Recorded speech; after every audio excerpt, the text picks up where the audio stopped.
Peggy 18.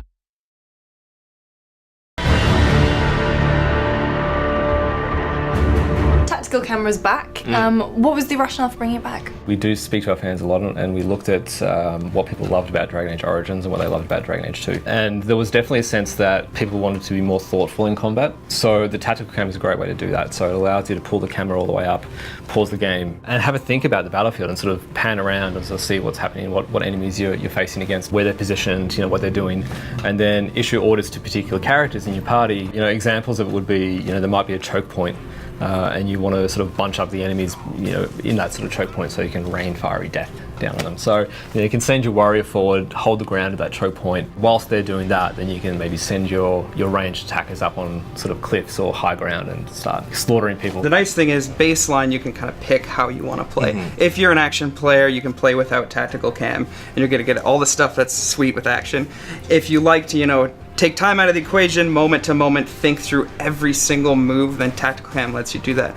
I'm kind of more straight in the middle, so I'll start off a fight in tactical cam, scout the area, see what I'm up against, then I'll maybe dive in with action after putting in a couple commands through tac cam. And then if things get really crazy, sometimes I need to just take a step back and be like, okay, everybody stop, because I need to know what to do now. It can be somewhat of a pressure valve for players. They can feel sometimes overwhelmed with how much is going on. Every now and then, if I get into tough spots or tough combat encounters, that's when I'll pull up the tactical camera and be like, okay, well, what do I need to do here, and be a bit more thoughtful. We've added movement lines into the tactical camera, so when you tell someone to go move to a certain spot or hold a certain spot, it will draw a line about how they're going to get to that spot, which is good information to have about pathing of enemies and your characters. And then we've also added in an ability when they're panning around in the tactical cam, they can hover over enemies and they can see information on that enemy. And the more that you research and the more that you fight that type of enemy, the more information is going to be available to you. So you may see things like their health, their armor, what strengths and weaknesses they have. It's extra information. It's another layer on top of the original tactical camera.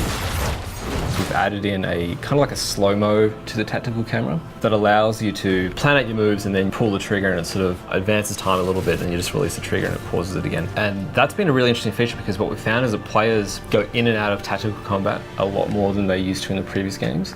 So in Origins, it was very much like players would either play in tactical or in action in real time, and they never really go between the two. In Inquisition, we're finding that they're definitely going in and out a hell of a lot more. So I think that'll feel a lot more fluid and a lot more seamless experience as they play through.